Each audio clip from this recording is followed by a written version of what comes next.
बिहार में 4 सीटों पर जो है उपचुनाव का बिगुल बज चुका है और सबसे ज़्यादा विवादित चीज़ अभी चर्चा में है इमामगंज का सीट। इमामगंज से जो है केंद्रीय मंत्री जीतन राम मांझी की बहू दीपा संतोष मांझी को प्रत्याशी बनाया गया है।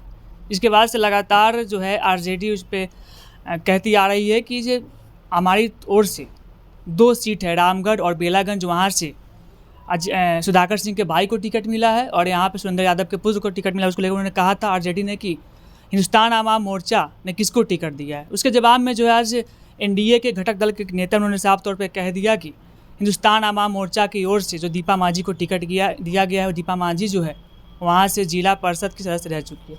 सर, दीपा मांझी जो है जिला परिषद की सदस्य रह चुकी है, लेकिन आप लोग जो 2 सीट रामगढ़ और बेलागंज में जो है परिवारवाद को ज़्यादा बढ़ावा दे रहे हैं। देखिए, परिवारवाद पे एनडीए के लोग ज़्यादा प्रवचन नहीं दे तो वही अच्छा है, और क्योंकि उनका चाल चरित्र चेहरा उजागर हो चुका है। सबसे ज़्यादा भ्रष्टाचार और परिवारवाद पर एनडीए के लोग बोलते हैं। किस तरह से बेशर्मी की सारी सीमाएं पार कर रहे हैं।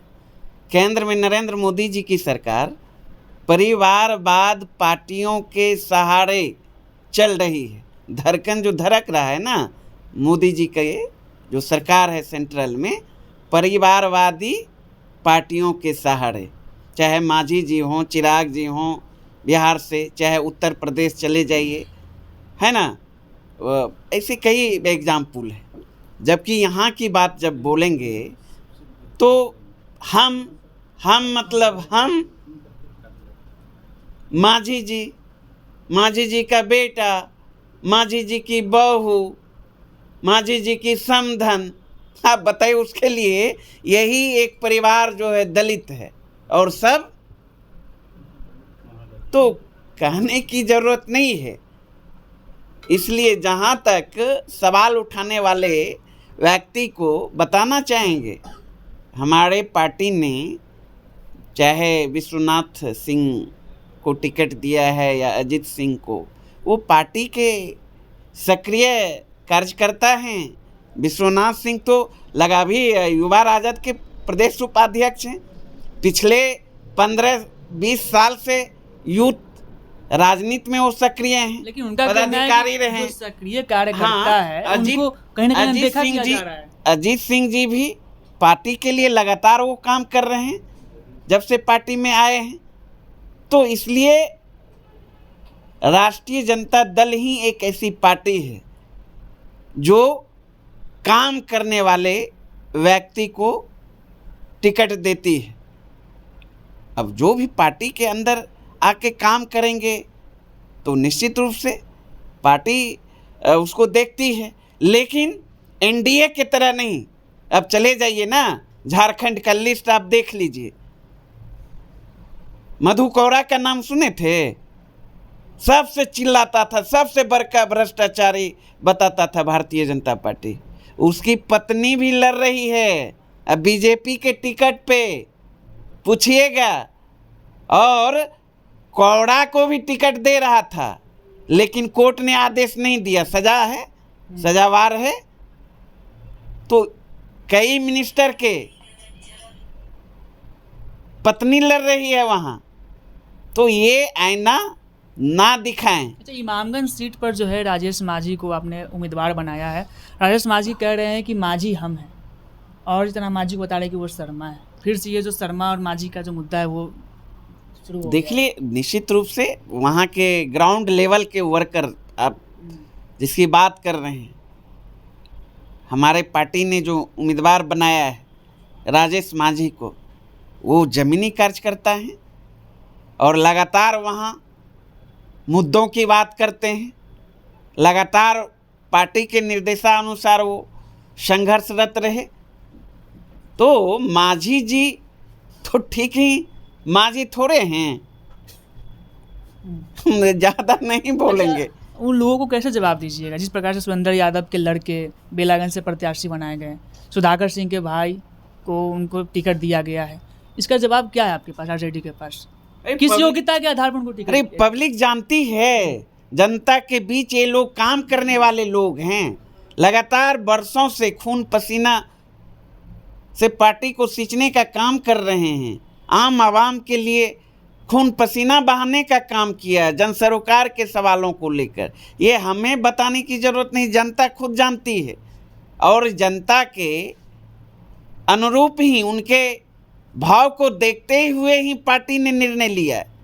पार्टी जो भी कदम उठाती है, निर्णय लेती है, उम्मीदवार जिस भी व्यक्ति को बनाती है, तो जनता का जो भावना है उस अनुरूप, कार्यकर्ताओं का जो भावना है उस अनुरूप, और जो व्यक्ति लगातार जन सरोकार के सवालों को क्षेत्र में उठाने का काम करते हैं, जनता के बीच दुख सुख में रहने का काम करते हैं, उन्हें पार्टी पुरस्कृत करती है। तो पार्टी ने किया है। तेजस्वी यादव को एक नया नाम दिया गया है, आज सैलरी घोटाले का जनक कहा गया है। और बताए ना, बोलने आज तक तेजस्वी यादव जी कई बड़े बड़े आरोप मन ग्रंथ लगाने का काम किया, सिद्ध कर पाया?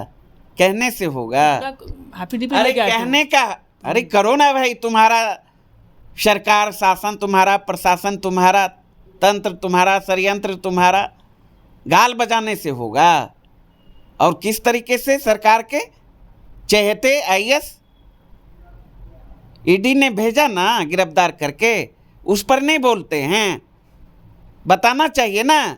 स्मार्ट मीटर लगाने के नाम पर कितनी मोटी उगाही हुई, और जो गिरफ्तार अभी जेल में हैं नीतीश जी के सबसे चहेते आईएएस अधिकारी, कहाँ कहाँ मोटी रकम गया, सब तो कच्चा चिट्ठा खुलने वाला है, पब्लिक सब देख रही है।